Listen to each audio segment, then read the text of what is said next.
อากาศก็ร้อนขึ้นทุกมื้อราคาน้ำมันก็ปรับเพิ่มราคาข้าวผันผวนราคายางปรับขึ้นต่อเนื่อง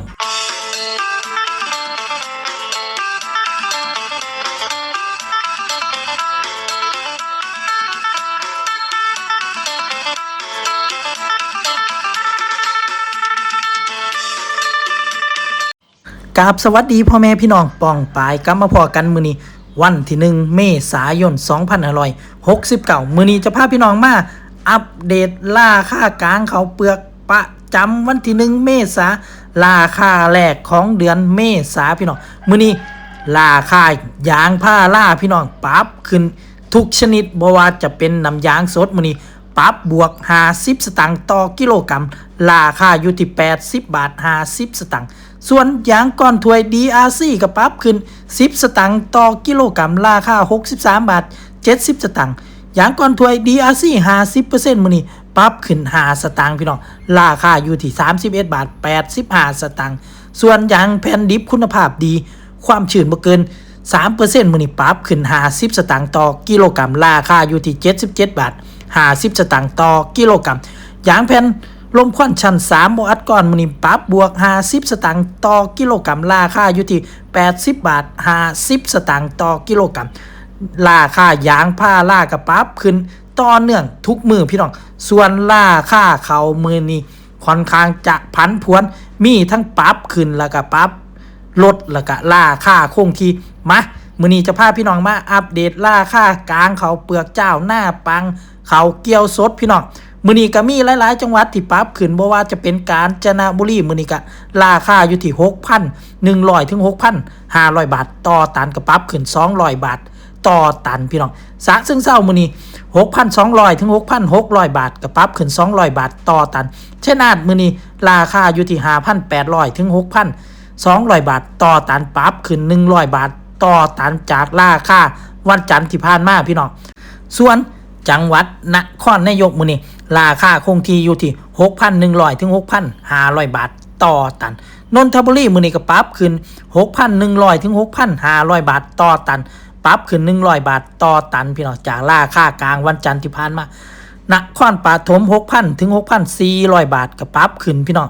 ปทุมธานี 6,000 ถึง 6,400 บาทก็ปรับขึ้น100บาทต่อตันพี่น้องเพชรบุรีมื้อนี้ราคายังนิ่งอยู่ที่ 5,900 ถึง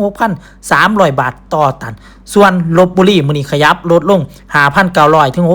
6,300 บาทต่อตันก็ปรับลดลง100บาทต่อตันพี่น้องสิงห์บุรีมื้อนี้ราคานิ่งอยู่ที่ 6,000 ถึง 6,400 บาทต่อตันส่วนสุพรรณบุรีมื้อนี้ขยับขึ้น 5,800 ถึง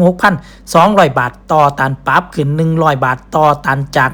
ราคากลางวันจันทร์ที่ผ่านมาพี่น้องราชบุรีมื้อนี้ราคายังนิ่งอยู่ที่ 5,800 ถึง 6,200 บาทต่อตันพระนครศรีอยุธยาปรับขึ้น100บาทต่อตันพี่น้องราคาอยู่ที่ 6,000 ถึง 6,400 บาทต่อตันกำแพงเพชรมื้อนี้ขยับขึ้น200บาทต่อตันราคาอยู่ที่ 5,900 ถึง 6,300 บาทต่อตันพิจิตรราคาคงที่ 5,900 ถึง 6,300 บาทต่อตันส่วนนครสวรรค์ราคายังนิ่งอยู่พี่น้อง 6,000 ถึง 6,400 บาทต่อตันพิษณุโลกมื้อนี้ขยับขึ้น100บาทต่อตันอยู่ 6,000 ถึง 6,400 บาทต่อตันแล้วก็อุตรดิตถ์มื้อนี้ 6,000 ถึง 6,400 บาทต่อตันก็ปรับขึ้น100บาทต่อตันกรุงเทพมหานครมื้อนี้ราคานิ่งอยู่ที่ 6,000 ถึง 6,400 บาทต่อตันนี่ก็เป็นราคากลางข้าวเปลือกเจ้าหน้าปังข้าวเกี๊ยวสดพี่น้องส่วนข้าวเปลือกหอมปทุมธานีข้าวเกี๊ยวสดมื้อนี้กรุงเทพมหานครราคา 8,300 บาทต่อตันราคาคงที่สิงห์บุรี 8,000 ถึง 8,300 บาทต่อตันกะราคานิ่งจากราคากลางวันจันทร์ที่ผ่านมาพี่น้องส่วนข้าวเปลือกเหนียวกข6มื้อนี้ข้าวแห้งความชื้นบ่เกิน 15% ข้าวหน้าปีพี่น้องขอนแก่นมื้อนี้11,800 ถึง 12,400 บาทต่อตันราคานิ่งคงที่พี่น้องอุดรธานี 11,500 ถึง 12,200 บาทต่อตันราคายังคงที่ส่วนข้าวเปลือกเจ้าหอมมะลิข้าวหน้าปี68/69ข้าวแห้งความชื้นบ่เกิน 15% จังหวัดที่ขยับขึ้นก็คือนครราชสีมามื้อนี้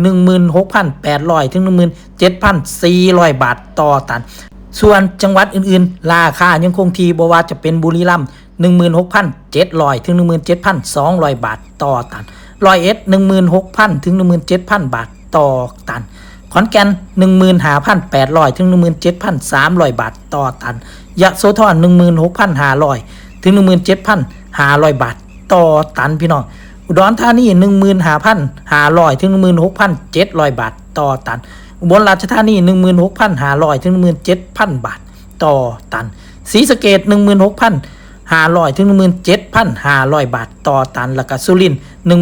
16,500 ถึง 17,000 บาทต่อตันนี่เป็นข้าวเปลือกหอมมะลิข้าวแห้งความชื้นบ่เกิน 15% ข้าวหน้าปี68ทับ69ราคาแรกของเดือนเมษายนพี่น้องช่วงนี้ก็อากาศค่อนข้างจะร้อนพี่น้องที่เฮ็ดงานอยู่ที่กลางแจ้งพี่น้องที่อยู่แดดเปรี้ยงๆก็ระวังเด้อพี่น้องเป็นโรคฮิสโตกพี่น้องอาการร้อนแห้งพี่น้องเพราะว่าโซนทั้งบ้านปอหน่อยก็เป็นกันหลายคนพี่น้องลมแดดพี่น้องโอ้ยอากาศร้อนคักพี่น้องก็เป็นกำลังใจพี่น้องเกษตรกรสุผู้สุคนน้ำมันก็ปรับขึ้นต้นทุนในการผลิตก็ปรับขึ้นตามพี่น้องเฮ็ดจังได๋เนาะอาชีพเกษตรกรชาวไร่ชาวนาสำหรับถ่ายนี่ก็กล่าวคำว่าสวัสดีครับพบกันใหม่คลิปหน้าครับ